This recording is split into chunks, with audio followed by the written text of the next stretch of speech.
Il y a 46 ans, le colonel Richard Rassimandjab mourait à Mbuzatu, assassiné. Une mort mystérieuse malgré de nombreuses théories et un long procès. Qui l'a tué ou l'a fait tuer, la question reste entière. Les responsabilités n'ont toujours pas été établies. Mais au-delà de l'aspect politique, cette date historique est aussi devenue celle durant laquelle les forces armées se rappellent aussi ceux de leurs pères tombés sur le champ d'honneur. Une date qui est consacrée à tous les soldats, militaires, gendarmes ou policiers qui ont donné la vie au service de la patrie.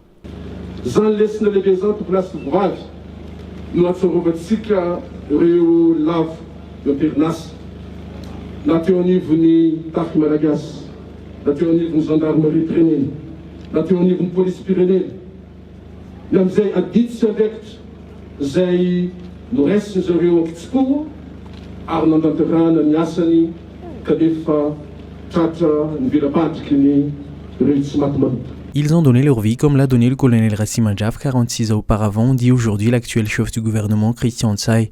Le colonel Rassimandjab avait été assassiné dans la fleur de l'âge alors qu'il venait de prendre les rênes de la nation. Sa mort est restée dans l'histoire, mais sa vie aussi a laissé une trace dans l'histoire, dans celle de la gendarmerie nationale. Le colonel Richard Rassimandjab avait été le premier malgache commandant de la gendarmerie nationale, un poste qu'il a occupé de 1969 à 1972. À la tête de la gendarmerie nationale, il a eu à gérer les contestations populaires contre Philbert Tsiranan, alors président de la République. Il a eu à rétablir l'ordre dans les quatre coins de l'île. En 1972, lorsque le général Ramanantsoa devient chef d'État, à la suite du retrait de Philbert Tsiranan, le colonel Rassimandjab a été appelé à devenir ministre de l'Intérieur. Un ministre devenu populaire avec son émission à la Oulan sur la station de la radio nationale, ainsi que ses idées sur le Fukunul.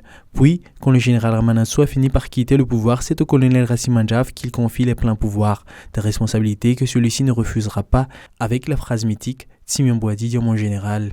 Mais 6 jours après, le colonel mourra assassiné. Une mort mystérieuse, dans un contexte de tensions politiques. Des tensions politiques qui, selon les autorités militaires, continuent de persister au pays. Des tensions politiques nées, selon le ministre de la Défense nationale, de l'égoïsme de certains hommes politiques qui ne pensent qu'à leurs intérêts. Zavatra napalahelo salamizany no nitranga teto amin'ny tany sy ny fanjakana no nisotasota ny sasany izay tsy mijery afa-tsy ny tombotsoany manokana. Izany nisy dia misy ireo tiatena sy tsy mijery afa-tsy ny mametimety azy. Izany dia vokatry ny tsy fijerevana ny tombotsoa ambony firenena fa fotsiny fijerena ny tombotsoa izay mamety azy ary izany no adonosika kehitriny.